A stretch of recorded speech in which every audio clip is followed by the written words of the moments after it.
Ya, itu yang menjadi pertanyaan kita bersama. Mampukah kemudian Dewan Keamanan PBB bersikap tegas terhadap Israel yang kini juga didukung oleh Amerika Serikat? Kita akan bahas bersama dengan narasumber. Saya akan perkenalkan untuk Anda pemirsa. Di sebelah kanan saya ini sudah hadir Dr. Indira, relawan Mercy Indonesia. Selamat malam Dr. Indira. Sehat dokter? Alhamdulillah. Oke. Di sebelah Dr. Indira ini sudah hadir Prof. Makarim Wibisono, mantan perwakilan tetap PBB. Selamat malam Prof. Selamat malam. Sehat Prof? Alhamdulillah. Oke. Baik, di sebelah Prof. Makarim ini juga sudah hadir ada Mas Faisal Asgaf, pakar Timur Tengah. Selamat malam Mas Faisal. Malam Mbak. Sehat Mas? Sehat Alhamdulillah. Oke, izin saya mengawali ke Prof. Makarim terlebih dahulu ya. Prof, ini kalau kita lihat rencana Israel untuk kemudian menguasai Gaza, mengambil Gaza dari Hamas, menuai reaksi keras dari berbagai masyarakat belahan dunia, termasuk juga dengan Indonesia. Nah, ini kan Dewan Keamanan PBB juga didesak untuk segera bersikap tegas ya. Tapi kita ingin tahu proses dan juga prosedur yang dilalui untuk bisa sampai ke Dewan Keamanan PBB dan kemudian dalam proses pengambilan keputusannya. Ini proses yang dilalui sebetulnya seperti apa sih Prof? Ya, kalau kita lihat ya bahwa semua isu yang menjadi perhatian daripada Dewan Keamanan itu kan isu-isu menyangkut perdamaian dan keamanan internasional. Nah, itu masalah mengenai sengketa Arab sama Israel itu sudah merupakan suatu isu yang sangat lama. Kita kan mengetahui sendiri berapa resolusi Dewan Keamanan PBB mengenai hal itu ya. Nah, sekarang kita melihat bahwa masalah ini merupakan suatu hal yang sangat kritis. Kenapa kritis? Karena ini sekarang menyangkut mengenai sikap daripada masyarakat internasional yang menilai bahwa apa argumen yang dilakukan oleh Israel bahwa dia itu melakukan self defense, ya ternyata kok tidak, yang dilakukan adalah agresif untuk melakukan hal-hal yang sangat kejam di Gaza tadi. Ya, jadi di sini ada perbedaan cara berpikir mereka untuk melakukan langkah-langkah untuk mengatasi masalah ini. Nah, ini kita perlu juga ketahui secara seksama ya, tanpa gegabah ya. Kita melihatnya bahwa ini adalah situasi kritis bagi the ruling power ya. The ruling power sekarang ini menghadapi waktu bahwa dia itu bisa bertahan sebagai pemerintahan di Israel atau tidak. Karena apa? Karena sekarang reaksi dari masyarakat di Israel sendiri mengenai langkah-langkah yang dilakukan oleh pemerintah Netanyahu ini sudah mengundang reaksi-reaksi yang keras. Ya. Misalnya Yair Lapid itu secara keras itu mengkritik langkah-langkah yang dilakukan oleh Netanyahu tadi. Oleh karena itu bisa diperkirakan bahwa ini sudah mencapai tahap-tahap yang kritis. Apakah ini jadi yaitu two state solution atau ini merupakan angan-angan. Ini sekarang mencapai proses-proses yang sangat kritis. Oke, tapi kan kita berharap two state solution ini bisa terwujud ya. Saya mau ke Mas Faisal kalau begitu. Mas Faisal, kalau melihat situasinya saat ini dengan apa yang kemudian dikeluarkan statement oleh Israel, tentunya ada 5 prinsip yang akan kemudian dijalankan oleh Israel. Ini seperti apa kondisinya? Saya kira ini makin membuktikan bahwa dunia tidak berdaya menghadapi Israel. Terbukti sudah 22 bulan perang Gaza, tidak ada yang bisa menghentikan.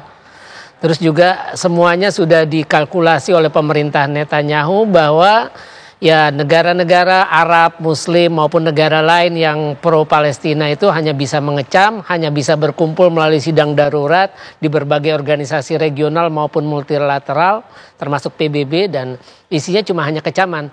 Jadi ini ya makin membuktikan bahwa ya Israel itu di atas hukum internasional, kebal hukum, karena kita tahu ICJ sejak Januari tahun lalu sudah menetapkan agresi dan invasi Israel ke Gaza sebagai genosida. Kemudian November tahun lalu ICC, Mahkamah Pidana Internasional, sudah mengeluarkan surat perintah penangkapan. Tapi tidak ada satupun negara dalam konteks putusan ICJ untuk memberikan sanksi politik, ekonomi maupun militer terhadap Israel. Yang kedua, tidak ada satupun negara yang ingin melaksanakan surat perintah penangkapan terhadap Netanyahu dan mantan Menteri Pertahanan Yoav Gallant. Malah menurut saya harusnya ditambah dengan Panglima Angkatan Bersenjata serta perwira atau tentara yang memang benar-benar terlibat dalam kejahatan genosida di Gaza. Tapi kalau melihat situasi seperti saat ini, memungkinkan juga nggak terjadi pergantian kepemimpinan di Israel? Ini tergantung ada orang nekat atau tidak. Karena pernah ada presidennya di Israel ketika Perdana Menteri Yitzhak Rabin menandatangani perjanjian Oslo. Akhirnya saya lupa tahun 95 atau tahun berapa itu Yitzhak Rabin dibunuh oleh salah satu aktivis garis kanan Israel karena menolak perjanjian damai Oslo itu sendiri. Nah memang salah satu alternatifnya memang ya kalau tidak bisa runtuh Netanyahu, apakah ada orang Israel berani, ya artinya kematian Netanyahu bisa menjadi salah satu alternatif kalau melihat presiden dengan kejadian yang menimpa Yitzhak Rabin. Jadi kalau kita lihat apakah seberapa kuat koalisi pemerintah Netanyahu, Netanyahu memang melanjutkan perang ini, dia ingin mengambil alih Gaza karena sesuai permintaan dari dua anggota koalisinya, yaitu Menteri Keamanan Nasional Itamar Ben-Gvir dan Menteri Keuangan Bezalel Smotrich. Mereka tidak mau kalau ada gencatan senjata. Mereka ingin perang terus berlanjut, Hamas dihabisi dan Gaza dikosongkan dari rakyat Palestina. Oke, baik. Tapi kalau memang terjadi ya pergantian kepemimpinan, apakah situasinya juga akan berubah atau justru sama, Mas Faisal? Kalau situasi secara prinsipil, ya Palestina tetap dalam penjajahan Palestina, tapi kemungkinan kemauan untuk melakukan gencatan senjata untuk pertukaran tahanan itu kemungkinan lebih besarnya ada. Tapi kalau itu yang terjadi ya kemungkinan ya Gaza status quo, Israel akan mundur dan Hamas tetap berkuasa di sana. Seperti sebelum serangan 7 Oktober 2023. Oke, baik.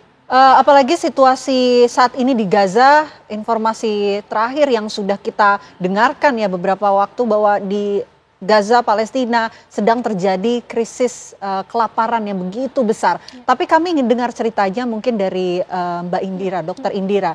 Dokter, berdasarkan informasi yang diterima oleh Mercy Indonesia ataupun dokter sendiri masih berkomunikasi dengan rekan-rekan yang ada di Gaza, Palestina.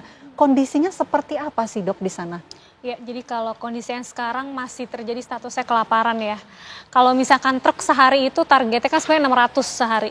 Tapi yang diperbolehkan sampai sekarang maksimal banget sekitar 50 sampai 100. Itu tidak mencukupi kebutuhan rakyat Gaza yang total sekarang kurang lebih 2 juta ya. Ya, 2 juta penduduk di mana juga kebutuhan di sana populasi anak-anak 50%. Banyak bayi baru lahir, kondisinya serba terbatas, butuh susu formula. Nah, di situ susu formula juga terbatas. Belum lagi medical supply dari hanya 50 sampai 100 truk itu medical supply hanya sekitar 50 saja. 4 truk kalau nggak salah 4 truk. 4 truk medical supply. Jadi kebutuhan sampai sekarang masih terbatas ya. Kalau sehari itu kebutuhannya kalau di total sebenarnya hanya 600 truk ya. Kebutuhan itu 600 truk tapi karena itu lagi ya, oleh penjajah dibatasin hanya sekitar 50 sampai 100. Kayak gitu. Dengan medical supply hanya 4 gitu.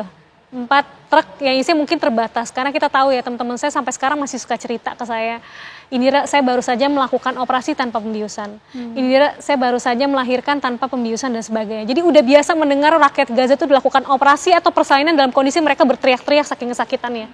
Karena alat medis dan alat bius, obat bius di sana terbatas sampai detik ini gitu. Dan obat-obatan juga di sana banyak yang udah expired. Banyak yang udah tidak layak pakai, alat-alat juga sama. Bahkan teman saya berkata, bahkan kami untuk mensterilisasi skalpel aja, skalpel tuh kayak pisau untuk melakukan operasi mbak, itu kami tidak bisa gitu. Bahkan sampai waktu saya masih di sana, kurang lebih Januari sampai Maret ya, itu benar-benar sterilisasi itu tidak layak gitu. Kita hanya menggunakan air keran, lalu kita rendam pakai betadine, itu nggak layak sekali untuk sterilisasi. Nah apalagi kondisinya sekarang, di mana blokade dan penutupan border masih terus berjalan ya mbak. Jadi kondisinya sampai sekarang masih seperti itu. Gitu. Oke, saya tidak bisa membayangkan itu kondisi yang dialami oleh Dokter Indira ketika bulan Januari sampai dengan Maret. Ini sekarang sudah Agustus, kondisinya pun tidak berubah sejak Dokter Indira kemudian kembali ke Jakarta. Tidak ada bantuan yang secara mudah bisa masuk dan juga mendapatkan akses di Gaza, Palestina. Betul. Tidak bisa saya bayangkan kondisinya saat ini seperti apa dokter? Ya, jadi memang kondisinya seperti itu ya. Dan memang kemarin saya baru dapat informasi truk itu mulai masuknya udah mulai naik, mungkin sebelumnya hanya pulang sekarang bisa 50 sampai 100 ya. Tapi tidak mencukupi gitu. Tidak sesuai target yang harusnya 600 truk sehari, tapi ini hanya sekitar 50 sampai 100 truk untuk memenuhi kebutuhan seluruh rakyat yang Gaza yang 2 juta itu. Jadi sampai sekarang masih terus terjadi nih. Bahkan kemarin teman saya baru ngirim foto gitu ke saya, ini Indira saya sekarang seperti ini. Saking kurusnya, di sana juga dokter-dokter banyak sekali, teman-teman saya cerita, saya baru saja hampir pingsan ketika saya melakukan operasi ke salah satu warga. Saya hampir pingsan karena saya udah gak makan selama 3 hari. Mungkin yang sebelumnya saya ceritakan juga, salah satu dokter teman saya juga, dia harus membagi 1 roti untuk 7 orang keluarganya. 1 roti untuk sehari untuk 7 orang keluarganya. Jadi sekarang di Gaza itu kondisinya nggak ada itu orang yang ibaratnya nggak makin kurus ya, semua tambah kurus. Kayak gitu. Baik yang dewasa, apalagi anak-anak yang kita tahu kalau misalkan ada terjadi kelaparan, anak-anak tuh paling kelihatan ya, dan paling makan korban gitu ya. Kalau kita lihat kan banyak sekali, tidak hanya kelaparan, tapi juga mungkin banyak lihat di berita ya, ketika diberikan bantuan ditembak-tembakin. Ya kan? Itu sebenarnya bukan bantuan ya, lebih kejebakan ya. Lebih kejebakan. Kalkulasi sebelumnya itu kurang lebih 100 sampai 150 orang bisa sehari meninggal, sehari syahid karena dia sedang mengantri bantuan atau menunggu bantuan airdrop dari langit itu jatuh ke bawah. Sekarang udah mulai turun sekitar 25 sampai 50, tapi tetap masih ada. Masih terjadi gitu. Jadi mereka seperti ya mau tidak mau mereka berjuang untuk mendapatkan bantuan gitu. Tapi di satu sisi mereka harus mempertaruhkan nyawa mereka. Harus mempertaruhkan nyawa dengan kondisi sulit seperti saat ini. Gimana dokter untuk bisa tetap bertahan setiap harinya? Nah itu mereka dengan kondisi yang serba terbatas ya. Makanya kalau misalkan dengar cerita teman-teman saya yang periode lalu ya, sebelum adanya gencatan senjata di bulan Januari itu, mereka pernah bercerita sama saya itu. Bahkan ya kami udah tahu rasanya makan rumput itu seperti apa. Udah tahu rasanya makan rumput di Gaza itu seperti apa. Mungkin sekarang kita banyak baca berita juga, banyak orang-orang yang makan sampai ibaratnya kayak makanan burung ya. Makanan burung diolah sama mereka, sampai akhirnya bisa jadi makanan yang layak, yang sebenarnya tidak layak gitu, tapi layak untuk mereka daripada mereka kelaparan kayak gitu. Kondisi seperti itu. Di satu sisi kalau misalnya ada pertanyaan, sebenarnya ada bahan pokok nggak sih dok masuk ke sana? Ada. Jahatnya Israel itu mereka nutup bantuan, tapi bisnis tetap mereka jalanin, gitu. Jadi mereka berusaha untuk tetap masukin jalur bisnis itu tetap ada, tapi dengan harga yang sangat-sangat mahal. Yang tidak bisa kemudian dibayar oleh warga Palestina. Nggak bisa dibeli, karena rakyat Gaza satu, tidak punya pekerjaan, kedua, tidak punya gaji, ketiga, perputaran uang juga tidak ada. Kita tahu bank-bank udah nggak ada di Gaza. Lalu ketika kita, nih tim medis masuk pun, uang juga dibatasin, hanya terbatas. Jadi memang perputaran uang di dalam juga minimal. Dari mana rakyat Gaza bisa beli barang-barang atau makanan semahal itu? Kayak gitu. Miris sekali kalau kita lihat kondisi di Gaza Palestina seperti yang diceritakan Dokter Indira, tapi tentu kondisinya akan lebih parah ketika mengalaminya secara langsung. Nah, ini kita perlu solusi ya untuk kemudian mendukung warga Palestina mendapatkan kondisi yang lebih layak, kondisi yang bebas tentunya. Prof. Makarim, kalau kita melihat dunia sudah mulai meminta kepada Dewan Keamanan PBB untuk kemudian bertindak tegas kepada Israel. Tapi di belakang Israel ini ada Amerika Serikat. Dan kemudian kalau kita lihat Amerika Serikat ini memiliki salah satu negara yang memiliki hak veto. Bagaimana kemudian PBB bisa bersikap tegas di depan Amerika Serikat yang memiliki kekuatan seperti itu? Kita akan bahas usai jeda. Prof. Makarim, apa kabar Indonesia Malam akan kembali untuk Anda sesaat lagi. Anda kembali menyaksikan Apa Kabar Indonesia Malam. Kita lanjutkan diskusi kita pemirsa. Prof. Makarim, ini kalau kita lihat di belakang Israel ini ada Amerika Serikat, salah satu negara yang memiliki hak veto, anggota tetap yang memiliki hak veto. Bagaimana kemudian PBB bisa bersikap tegas terhadap Israel dengan kondisi seperti itu? Seperti diketahui memang sejak tahun 1945 ya, bahwa aturan main di Dewan Keamanan PBB itu kan bahwa itu keputusan itu harus bisa diterima oleh 9 negara. Ya, di antara 9 itu 5 negara itu adalah anggota tetap ya. Jadi seperti diketahui, walaupun satu negara itu anggota tetap itu tidak setuju, yang lain itu tidak bisa berbuat apa-apa ya. Nah, seperti diketahui, kasus seperti ini pernah juga terjadi pada waktu kasus apartheid dengan Afrika Selatan dulu ya. Seperti diketahui, itu rezim apartheid itu kan yang pro Amerika waktu bipolar system kan. Di negara-negara Afrika itu banyak kan yang pro kiri ya. Nah, ini Afrika Selatan itu ada pro Amerika ya. Maka tadinya Amerika Serikat itu pro sama apartheid yang ada di Afrika Selatan. Tetapi karena rakyat Amerika Serikat sadar sekali bahwa apartheid itu sangat tidak manusiawi, ya sangat membedakan antara orang hitam sama orang putih, dan kemudian berita-berita mengenai kekejaman rezim apartheid di Afrika Selatan diketahui oleh masyarakat Amerika Serikat secara luas, maka timbul apa yang namanya reaksi dari masyarakat Amerika Serikat terhadap posisi Amerika Serikat sendiri. Nah, seperti diketahui Mbak ya, kan sekarang ini generasi muda Amerika Serikat, terutama di student-student di universitas yang besar, itu sudah pada umumnya sudah bereaksi terhadap apa yang dilakukan oleh Israel ya di Gaza tadi ya.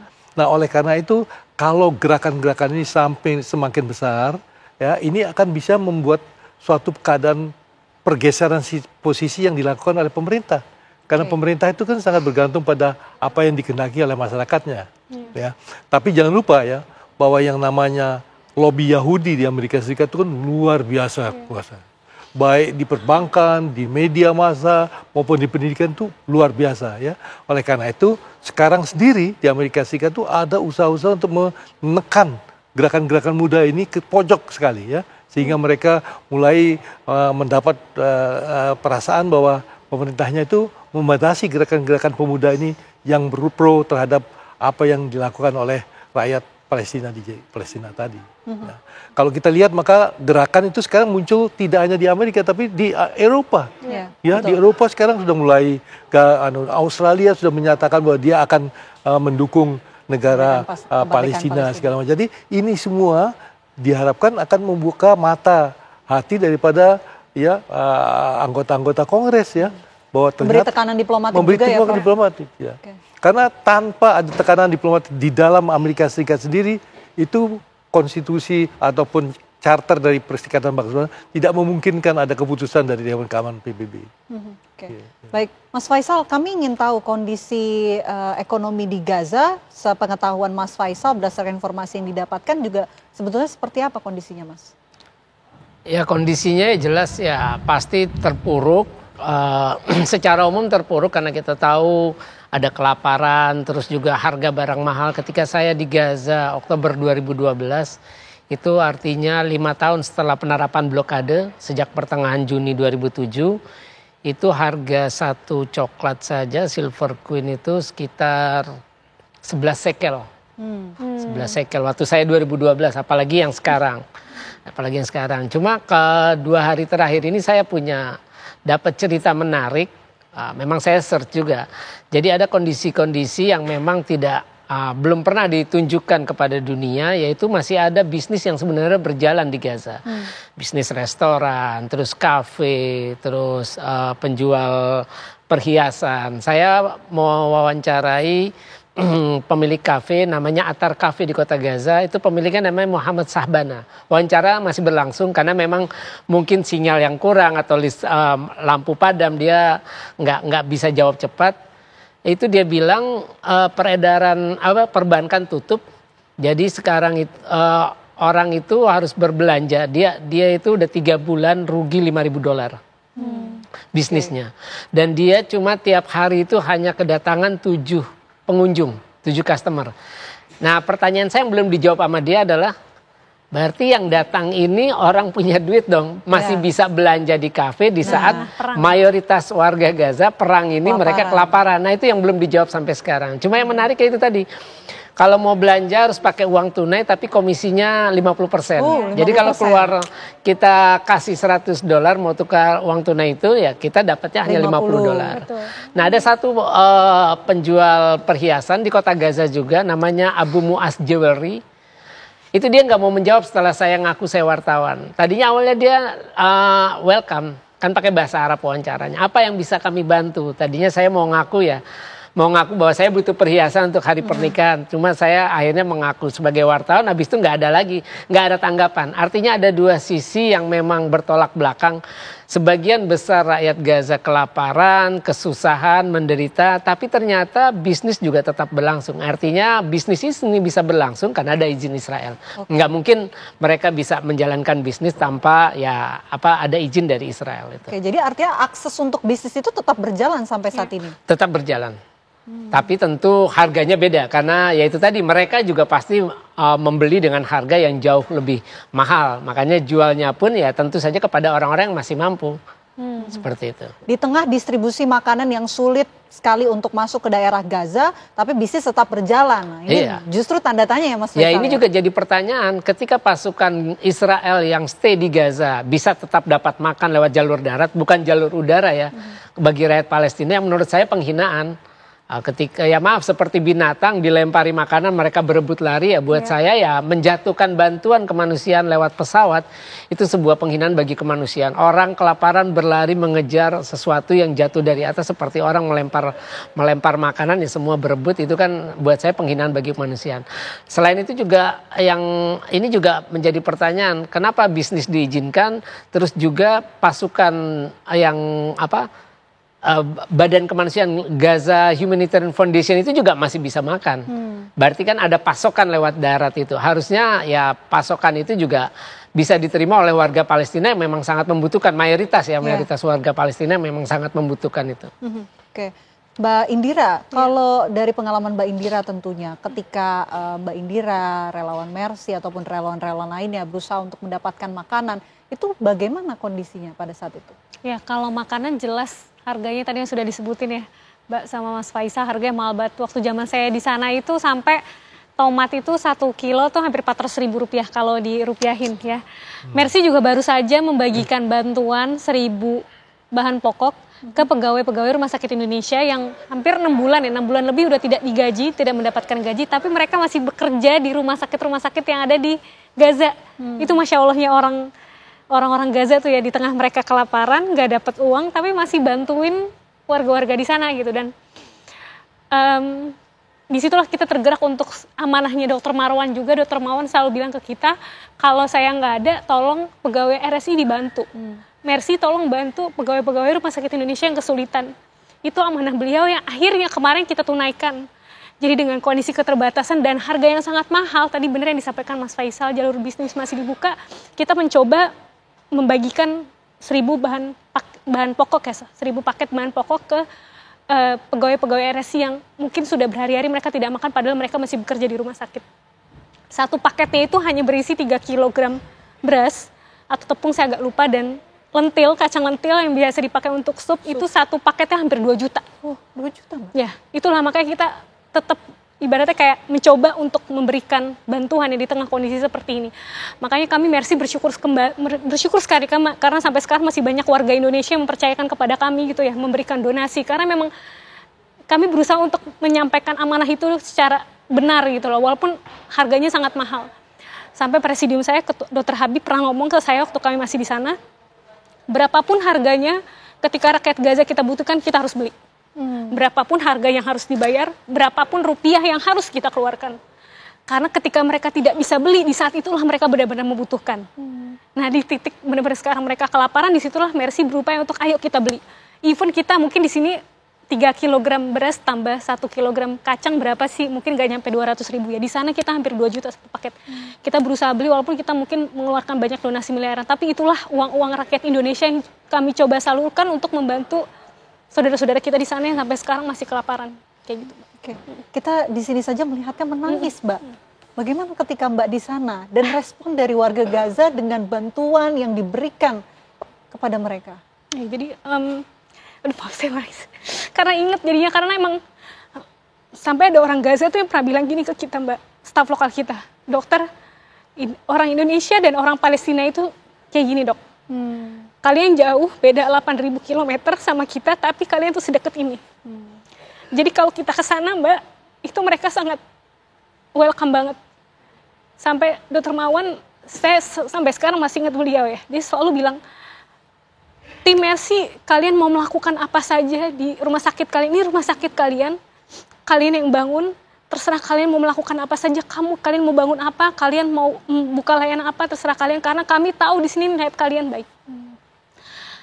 Sampai saya terharunya ketika salah satu staf lokal kita bilang begini, ini orang Palestina, ini orang Indonesia, kalian boleh jauh di antara kita 8.000 km dan mungkin kalian harus mencapai perjalanan lebih dari 24 jam, tapi kalian sama kita tuh seperti ini dok. Gitu, kalian tetap ada di hati kita walaupun memang kalian jauh dengan kita, dan memang itu yang bikin saya kadang sedih gitu ya. Pernah juga suatu ketika saya mengunjungi salah satu rumah staf lokal kami yang udah hancur. Di situ saya sedih melihat ketika salah satu saudara kita, dia hanya bengong ngelihat rumahnya yang udah hancur. Saya pun ikut menangis melihat dia, melihat rumahnya sudah hancur, dia hanya bengong aja ngelihat rumah saya kok udah jadi gini. Saya menangis di situ dan salah satu tetangganya nyamperin saya, nepok pundak saya, pakai bahasa Arab, dan dia ngomong, kamu jangan menangis, kamu nggak boleh menangis. Kami di sini, anak saya syahid 2 orang. Kami di sini masih bertahan untuk mewakafkan diri kami, menjaga tanah air kami. Kamu nggak boleh nangis. Kamu nggak boleh nangis, kamu harus kuat, kamu harus doain kita. Kami sudah mewakafkan diri kami untuk menjaga tanah air kami. Di situ saya langsung, hebat ya mereka, di kondisi seperti ini mereka masih bilang ke saya jangan nangis. Padahal dia ngomong itu rumah saya hancur, anak saya syahid 2. Tapi mereka kondisi seperti itu, dan gimana ya, Mbak? Dan itu yang menjadi jawaban saya kenapa sampai sekarang orang-orang Gaza itu masih bertahan gitu. Gitu. Karena emang mereka orang-orang yang kuat, dan sepertinya mereka tuh udah berpegang teguh, dan mereka yakin bahwasanya adalah mereka orang-orang terpilih yang mencoba untuk, yang berusaha dipilih, ibaratnya kayak orang-orang terpilih diberikan ujian oleh Allah untuk menjaga tanah air mereka sendiri. Dokter, seperti inikah kondisinya? Ini kita coba tayangkan juga di layar kaca. Kita tidak bisa membayangkan kondisinya di sana. Kita hanya mendengar cerita dari Dokter Indira dan tentunya mendapatkan kabar dari relawan-relawan. Kondisinya seperti ini, Dok. Iya. Itu kayak di rumah sakit Rantisi deh, yang tadi anak kecil itu, rumah sakit khusus anak di Gaza seperti City ini, Dok. ya. Seperti yang kita lihat nih. Ini kayak di Rantisi deh. Saya agak lupa ya, cuma kok kayak sekilas mirip IGD-nya rumah sakit Rantisi. Lihat kondisinya, Dok. Anak-anak di sana sulit untuk gizi. mendapatkan nutrisi. Ya, karena kita tahu ya kalau ada kelaparan tuh pasti anak-anak duluan yang paling kelihatan ya, Mbak. Kelihatan kan itunya, perutnya. Buka. Dan saya salut sama teman-teman sejawat saya di sana tuh, mereka udah nggak dapet gaji, nggak bisa makan, tapi mereka masih kerja 24 jam di rumah sakit. Itu saya nggak habis pikir sih dengan mereka gitu ya. Sampai ketika ada salah satu teman saya yang syahid gitu ya, teman saya yang lain ngomong, saya belajar dari Dokter Ahmad Indira, kita nggak tahu kapan kita dipanggil oleh Allah. Saya berharap saya syahid, jadi kapanpun saya dipanggil, saya siap.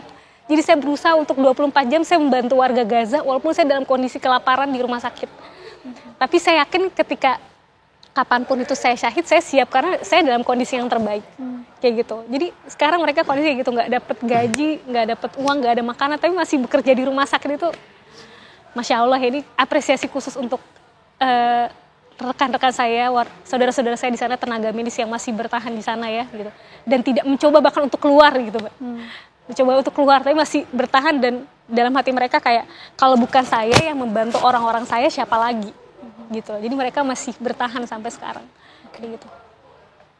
Teriris ya hati saya mendengar cerita dari Dokter Indira. Tentunya ini baru cerita bagaimana pengalaman langsung di lokasi, di sana kondisinya tentunya akan jauh lebih sulit dari apa yang diceritakan. Kita ingin segera ada langkah konkret untuk bisa membawa warga Gaza mendapatkan keinginannya, kemerdekaannya, tentunya kebebasan dari penjajahan Israel. Dan kita ingin bahas lagi usai jeda, apa kabar Indonesia Malam akan kembali untuk Anda sesaat lagi. Anda kembali menyaksikan Apa Kabar Indonesia Malam. Prof. Makarim, ini kan dalam perundingan muncul wacana solusi 2 negara. Tapi apa sih yang membuat Israel ini tidak mau mengikuti two-state solution ataupun solusi 2 negara? Sebelum saya menjawab itu ya Mbak ya, saya pertama kali melihat ya bahwa Israel ini bertindak di luar norma-norma internasional ya. Karena apa? Di norma-norma internasional itu membagi mana yang kompeten, mana yang non-kompeten. Ya, nah kalau yang kompeten itu mau dibikin apapun juga itu namanya boleh dilakukan. Tapi kalau non-kompeten, bukan prajurit, bukan pejuang senjata, itu harus dihindarkan dengan tindakan-tindakan kekerasan. Seperti diketahui ya, usaha-usaha untuk memberi bantuan pangan, obat-obatan, ya, dan juga humanitarian good lainnya, itu banyak sekali Mbak yang datang di sana. Ada lewat Aman maupun lewat di Rafah dan lain sebagainya. Tapi semua tertahan, ya tertahan. Ya, nah itu sebenarnya bisa diketahui bahwa itu buat orang-orang non-combatant, bukan orang-orang perang, tapi untuk orang-orang yang membutuhkan itu. Tapi ini dilakukan oleh Israel ya. Nah ini kita menunjukkan bahwa Israel ini saat ini sudah mulai kepada pencarian identitas mengenai apa daya argumen untuk bertahan melakukan tindakan-tindakan ini. Karena tadinya dia mengatakan bahwa saya ini adalah membela diri dari Hamas. Karena saya dibom-bomin terus. Sekarang Hamas tidak melakukan apa-apa, tapi kan dia melakukan hal-hal yang di luar tindakan yang wajar ya di Gaza itu. Nah sekarang tadi ada pertanyaan, kenapa kok dia tidak mau two-state solution? Dia itu ingin tadinya di dalam kelompok politik dalam negeri Israel itu ada tiga kelompok. Yang satu menginginkan ya bahwa two-state solution seperti yang kita yang mau yang lain. Ada yang satu mau one state solution, ya one state solution tetap warga negara Israel, tetapi orang-orang Palestina ikut jadi warga negaranya gitu. Jadi dan ada yang mencoba membuat wilayah di mana Yerusalem itu menjadi suatu kekuasaan internasional, di mana Islam bisa ke sana, Kristen bisa ke sana, ya. Jadi seperti apa yang dilakukan pada tahun 46 itu, resolusi Majelis Umum PBB tahun 46 itu. Nah, kalau sekarang ini kelihatannya bahwa sekarang ini langkah-langkah yang dilakukan oleh pemerintahan Netanyahu sejak tahun konfrontasi dimulai itu menimbulkan rasa antipati yang luar biasa, terutama setelah ada kehancuran di Tel Aviv maupun di tempat lain akibat serangan balik dari Iran, ya, maupun juga korban-korban yang dialami oleh mereka. Jadi timbul rasa bahwa apa yang dilakukan oleh pemerintahan Netanyahu itu tidak mendapatkan sesuatu yang lebih baik daripada sebelumnya. Ya, justru membuat mereka korban-korban itu berdatangan di sana. Nah, oleh karena itu sekarang caranya untuk bisa bertahan sebagai penguasa, sebagai Perdana Menteri, sebagai pemimpin di Israel itu, dia harus bisa mengikat semua gerakan-gerakan kanan itu untuk bisa mendorong Netanyahu. Nah, satu-satunya itulah mencari jalan-jalan kekerasan yang menunjukkan bagaimana kekuatan daripada Israel dibandingkan dengan Hamas dan lain sebagainya itu. Ini adalah cara untuk mencoba dia bertahan dari serangan-serangan yang ingin menjatuhkan mereka itu. Ya.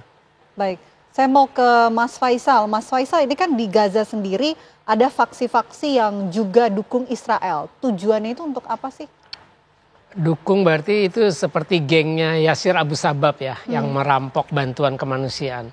Sebenarnya kalau kita lihat kalau terkait konteks solusi dua negara, itu sebenarnya kalau Hamas dan Jihad Islam itu tidak mau mengakui eksistensi negara Israel.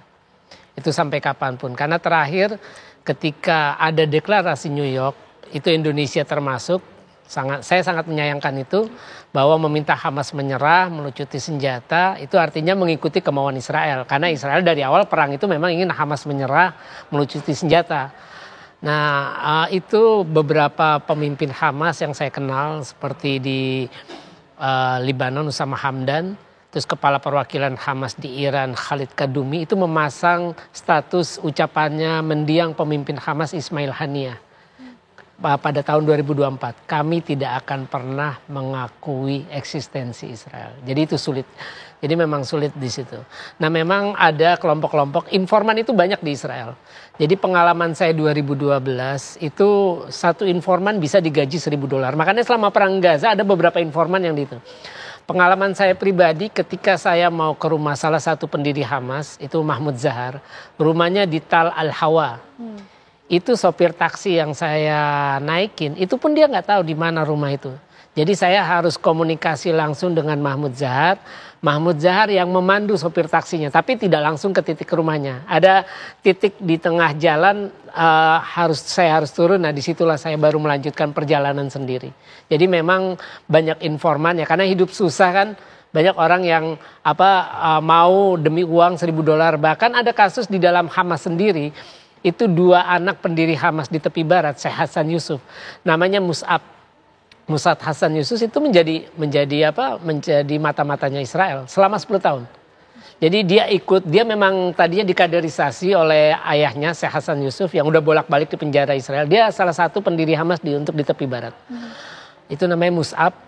Ya dia ikut rapat, tapi setiap habis rapat dia kasih tahu hasil rapat. Makanya banyak operasi-operasi Hamas di tepi barat waktu itu yang kalau nggak salah dia sekitar awal 90-an lah, saya lupa. Saya ada bukunya, dia menulis buku Son son of Hamas. Bagaimana cerita dia menjadi informan Hamas, dia adalah anak dari pemimpin Hamas di tepi barat. Dia tidak menyebut berapa gajinya, tapi yang jelas sekarang setelah dia hampir ketahuan, dia diselamatkan, dia pindah ke California dan pindah agama menjadi pemeluk Nasrani. Jadi memang banyak informan, banyak di Gaza ya karena kesulitan hidup. Ya, tidak semuanya orang pro dengan perjuangan, tidak semua orang tahan dengan penderitaan hidup ya, yang ingin jalan cepat, ya yang ingin cepat gampang hidupnya, nyaman, ya mau nggak mau mereka harus jadi informan buat Israel.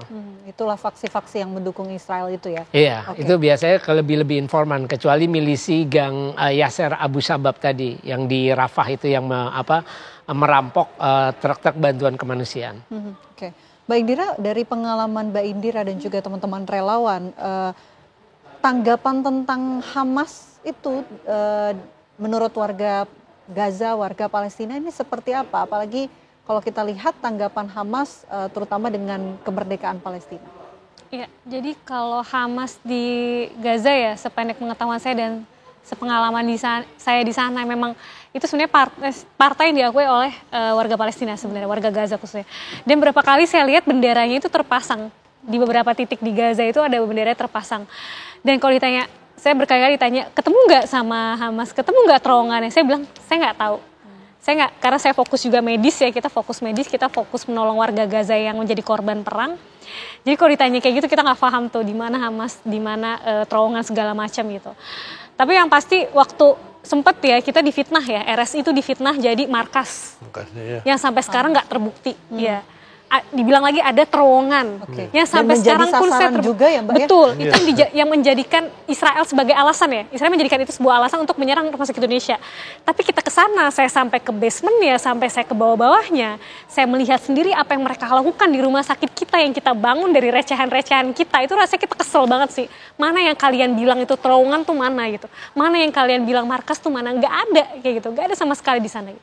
Kalau misalkan gimana tanggapan warga Gaza terhadap Hamas ya, ada pro kontra di sana. Tetap ada yang pro, tetap ada yang kontra. Walaupun kita tahu kebanyakan warga sana pro Hamas memang gitu. Hamas kuat di sana, Hamas kuat di Gaza sepengetahuan saya. Dan banyak yang pro, walaupun saya berapa kali wawancara warga, ada juga yang menyayangkan serangan Hamas segala macam. Tapi kalau ditanya kebanyakan di sana orang-orang memang pro terhadap Hamas kayak gitu. Terbukti dari benderanya banyak dipajang di mana-mana ya, logonya itu ada di mana-mana, di grafiti di beberapa dinding-dinding rumah, gedung segala macam tuh banyak. Kayak gitu sih. Tapi ya sekali lagi saya juga ingin menekankan, ingin menjelaskan juga fitnahan yang terjadi gitu ya untuk rumah sakit kita ya Mbak Es. Kita waktu itu kesel banget difitnah macam-macam gitu sama Israel, jadi markas, jadi terowongan yang sampai sekarang tuh nggak terbukti gitu loh. Gitu. Dan itu dijadikan alasan oleh mereka gitu, dan sampai sekarang rumah sakit kita juga belum bisa kami bangun lagi, belum bisa kami operasikan kembali gitu, karena ya itu tadi terakhir masih di bawah kendali Israel. Jadi mereka masuk ke dalam rumah sakit kita, mereka menghancurkan semua fasilitas yang kita bangun, yang kita beli, alat-alat, mesin cuci darah, CT scan, solar panel, tabung oksigen yang udah kita kumpulkan dari donasi masyarakat Indonesia, terus mereka hancurin gitu aja tuh rasanya sakit hati banget, dengan alasan ya fitnahan mereka itu tadi sampai sekarang nggak terbukti gitu. Kayak gitu, itu sih Mbak. Baik, Mas Faisal, ini kan dukungan semakin banyak ya untuk Palestina tentunya. Kalau untuk negara-negara Arab sendiri bagaimana? Apakah sudah juga memposisikan mendukung Palestina secara penuh? Ya kalau dukungan sih sifatnya retoris, di atas meja konferensi, hanya di atas kertas, tapi prakteknya kan tidak. Kita tahu ada 14 negara muslim yang punya hubungan diplomatik. Salah satunya yang kontribusinya besar untuk perang Gaza ini adalah Azerbaijan. Karena Azerbaijan itu memasok 40% kebutuhan BBM-nya Israel. Itu kan bahan bakar itu kan penting untuk jet tempur, untuk angkutan personel, untuk tank, untuk bulldozer, itu kan butuh bahan bakar. Kemudian juga kita tahu ada Turki. Turki negara mayoritas muslim pertama, punya hubungan diplomatik sejak 1949, tapi sampai sekarang ya Erdogan hanya sekedar mengecam, koar-koar di depan publik, tapi hubungan diplomatik tidak diputuskan. Dan mereka, karena minyak Azerbaijan itu kan diekspor ke Israel lewat Turki. Jadi lewat pelabuhan dari Turki baru langsung ke Israel. Jadi memang negara-negara Arab dan Muslim ini sudah 147 negara dari 193 anggota PBB memberikan pengakuan, itu tidak memberikan dampak pengaruh apa-apa. Karena tidak ada para pemimpin, saya ngomong konteks para pemimpin negara Arab Muslim ini tidak jujur membela Palestina, tidak solid membela Palestina. Mereka ya tentu dengan kepentingan nasional masing-masing, dengan kapasitas masing-masing, ya itulah yang membuat akhirnya ya Palestina ya sulit untuk menjadi sebuah negara merdeka dan berdaulat. Karena tidak jujur, tidak solid, tidak punya terobosan. Karena yang dilakukan selama ini para pemimpin negara Arab Muslim itu bersifat reaktif. Sebelum ada perang Gaza, tidak ada yang berbicara bagaimana menekan Israel untuk mencabut blokade Gaza. Tidak ada yang memaksa Israel untuk segera mengakhiri permukiman di tepi barat. Tidak ada yang bisa menuntut Israel untuk merobohkan tembok pemisah di tepi barat. Tidak ada yang bisa memaksa Israel mencabut klaim sepihak melalui hukum dasar Yerusalem untuk yang mengakui Yerusalem barat maupun timur sebagai ibu kota Israel. Dan mereka baru bereaksi setiap terjadi pertumpahan darah. Setiap mayat bergelimpangan di Gaza, mayat bergelimpangan di tepi barat, baru para pemimpin negara Arab Muslim bersatu. Jadi artinya begini, apa yang dilakukan para pemimpin negara Arab Muslim selama ini bersifat reaktif.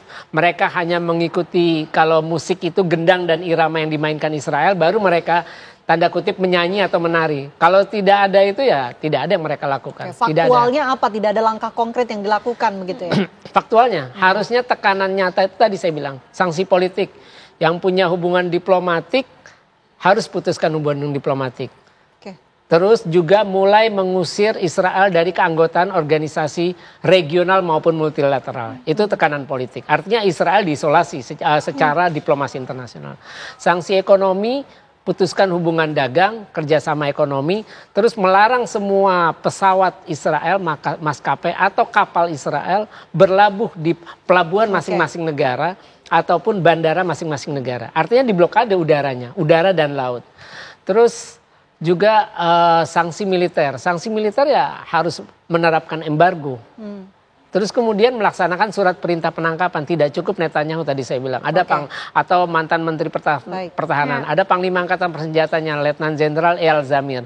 Terus tentara dan perwira Israel yang selalu mengunggah kekejaman mereka. Apa yang mereka lakukan di media sosial, di TikTok, di X. Itu kan banyak mereka unggah itu. Itu bisa jadi bukti untuk...